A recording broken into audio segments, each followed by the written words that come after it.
Hey my friends, it's your friend Kevin here with today's Dvine Daily Blast. I hope you're well. I'm glad that you're here and I'm glad that you are paying attention. And I'm sorry if this is going out a little bit later than it usually would. I've just been a lazy bum this week. Don't ask me why. Let's get right to the cards of the day. There are just days that are like that, days that I have a challenge feeling or getting motivated to act or do anything, and don't know why that is, which is okay. It's fine. I'm going to start with the moon today. So the moon is in the sign of Aquarius, and it's a powerful day for healing. So any boundaries that you've laid down today under this cool Aquarius moon is likely to lead to big steps forward in your personal growth. So think about a boundary that needs to be set. And a boundary could be not necessarily where folks overstep boundaries or get into your personal space, but a boundary could be also with yourself. Your own self boundaries. Are you drifting out, as I feel like I have been the last few days, just listing, drifting, not really landing anywhere? So that's likely where it's good to put some boundaries in place. Now, the angel numerology day today is a 10-1 day. Obviously 10 reduces to a 1, and it's a powerful message of completion and new beginnings.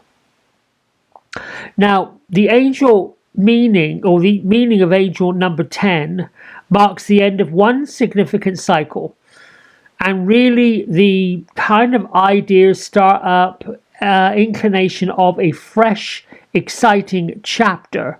It's a sign that you've reached a milestone and have learned necessary lessons, which, if you're anything like me and you felt a little bit like, I think I'm on a carousel ride and the carousel ride isn't really going around and I'm just sitting on this horse waiting for the music to start and the rotation to start. Maybe that's where you're at. Now, you've got support from the divine, with the number 0, potential for infinite possibilities. The 1 amplifies that 0 and suggests that the universe or divine forces are supporting you. So if I have to use the carousel analogy, it might be that the divine universe is saying, well, we're waiting for you. We're waiting for the pipe organs to start up. We're waiting for you to get going. I also think too, now here in North America, we are like in the middle. I wouldn't say we're right in the middle of the summer, but we're certainly approaching it, middle of the year, halfway between this year ending, the next 6 months, that kind of thing. And it might be just this pivotal turning point where it's time to not just reevaluate, but change the way we do things. Now, my isms. I am I am powerful. I'm meant to have a magical life. That could be what is stopping me. Now, this comes from our friend of the channel, Joanna. I am nurtured, supported, and loved by the universe, no matter what. No matter where you are, what you're doing, what's going on. For me personally, when I think about that, I'm always think about, okay, universe, I know you're listening. I know you're there. Thank you for being with me today. Thank you for acting on my behalf in all ways and all things in all directions of time and space. Let me let go and let me let life and let me let God take over. Nothing is more important than my feeling of joy and happiness. What makes you feel joyful? What makes you feel happy? Message today from Archangel Zadkiel. Zadkiel being part of the violet flame. Call upon me, the archangels of memory, when you need to increase your mental abilities. Remember facts or release unhappy memories. Could be that's what's getting in the way. You're stuck on a memory that you can't let go of. My memory is perfect. I remember everything easily. And there you go. And so it is. We have the Buddha is our divine master this week. And just as a little quick reminder, the Buddha really started life as Siddhartha Gautama. He started as a mollycoddled prince. And it's said that at some point in his upbringing, he broke free from the palace grounds and started to see the harshness and reality of real life. He was witness to all the sickness, the aging, the death, and he was absolutely mortified. The suffering he felt was real, and it set him off on a spiritual adventure that would lead to his leaving behind all of these earthly pleasures, all of these mollycoddling, all of the riches that he had, in order to hopefully try to end the suffering in the world. So, what the Buddha would like all of us to know is not to fight the thinking that disturbs us. When we fight our thinking, we're creating a war in our mind. And the thinking, or the war in the mind, it should be noted that they're not enemies. Your mind space, think about your mind, it's not an organ, not like your brain. You might think, well, my mind, my thoughts live in my head. Kind of, in a way, but where do they live? What part of the organ? It is a storage facility, if you will. But it's a neutral space that allows you to connect with both fear and love. So, the Buddha comes this week guiding us to know that when you experience the fear, you have the opportunity to stand in love. So, for me, when I'm thinking about what I'm fearful of, first it's like, where can I find the joy and the happiness? And then it's always followed up lately by gratitude. Grateful for the space I'm in, grateful for the recognition that I've got the fear, grateful that I'm able to stand in the love, grateful for the love that all of you bring when you tune in. When fears appear to all of us in a thought form, instead of trying to push them out or run away from them, be mindful of them. Think of them as like little people. Now, I also like to think of fear as being tenants that are living rent-free in my mind. So just like the Buddha, we got the ability to become one with all that is, including fears. And when you see your fears and experience them with all that your being allows you to experience them, they can no longer have power over you. You are only trapped by the prospect of fear, not by fear itself. So right now, this minute, sitting here listening to this, you have the opportunity to make peace with your thinking, and to encounter more peace allows you to give the presence of mind to find peace in the world. I think this is a lovely, lovely, lovely, lovely divine master this week. Fear is not something to show weakness. Fear is real. Everyone has fear. Even those who appear super strong, super brawny, and particularly those who are bullies. Those who seek to power over other people are the most fearful. We have hope. This is our angelic activator for this week. Now, hope is part of the divine or the Holy Trinity, as I've explained before. The other two being faith and charity. Hope is the divine counterpart to Archangel Gabriel or Gabriel,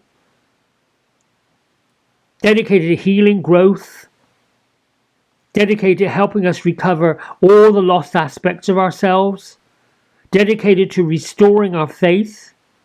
She reminds us that we are children of God, that we're loved beyond measure. Your life isn't a race. It's an opportunity. It's an opportunity to relish and embody the love that you have, the love that you are. And with constant effort, you will find yourself, with constant effort and basically touche, they call it, you might find yourself overwhelmed and tired. So don't burn yourself out. And I think really when I'm reading this, moving with grace, moving with hope, I trust in the ease and the flow of life. I think sometimes when we're brought to this space, this place of rest, recuperation, it's because there's a weight, a mental weight of worry, fear, anxiety that's waving everywhere. Louise Hay today says, I cherish the people I work with. Making a mess of this. I love that we are all on the same page.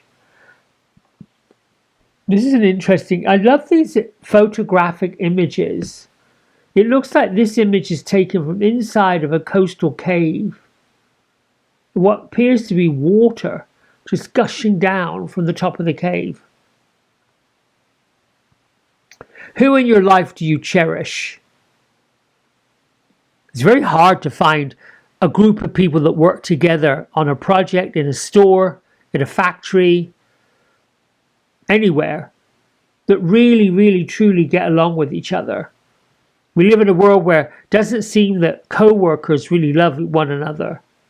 It's rare to see it when you go anywhere and there's a group of people working together where they actually seem to get along super well. Now, our tarot card today is the Four of Coins, also known as Pentacles, and also known as the Four of Earth in certain decks. The Four of Coins, Pentacles, Earth is often called or often represents financial stability, saving, material security. And there is a little bit of a caveat, a warning, something to pay attention to. Try not to hoard. Let go of poverty consciousness, scarcity consciousness, the fear of loss. Don't let those thoughts dictate what you do. Don't deny yourself a few pleasures. The Four of Pentacles, Coins, and Earth, whichever you look at it, also highlights tension between holding on to what is yours and restricting your own growth through the excessive control. You kind of get that? Now, if you've built a strong, solid safety net of finances, and you're likely experiencing financial security. However, the card can also ask if you're gripping onto your money a little bit too tightly. Is this preventing your future investments, or are you missing out on enjoying life? Now, this card can also speak to relationships. There's a suggestion that you might be putting up emotional walls to protect yourself from being hurt. Maybe you're becoming a little overly possessive in your relationships, particularly with material world. Can't spend this, don't want to spend that. I pop across this often. I work for myself, so I have a very unstable income, meaning it's not constant. And I'm often surprised by folks who place a value on the service that I provide. You know, one of the most common questions when somebody requests or wants a service, how much? That's common, not just for me and people that I know. It is common, other hairstylists, massage therapists, nail technicians. We've grown up in a culture the last 25, 30, 40 years. Everybody wants a deal. So it's a bit like, this is the fee for the service, fair, honest. And then someone says, well, I want to pay less. A little challenging. Let's see what this card has to say. Purity. Ooh, and we have a unicorn. Always trust. Oh, I love this. Always trust the purity of your heart. Oh my gosh, I love this. Look inside your heart, and within it, you'll find the answer to your question. You know, purity also, for me, I don't know about for you. Oh God, this is such a lovely image. The unicorn has in its mouth a lantern, lighting the way for our fairy princess.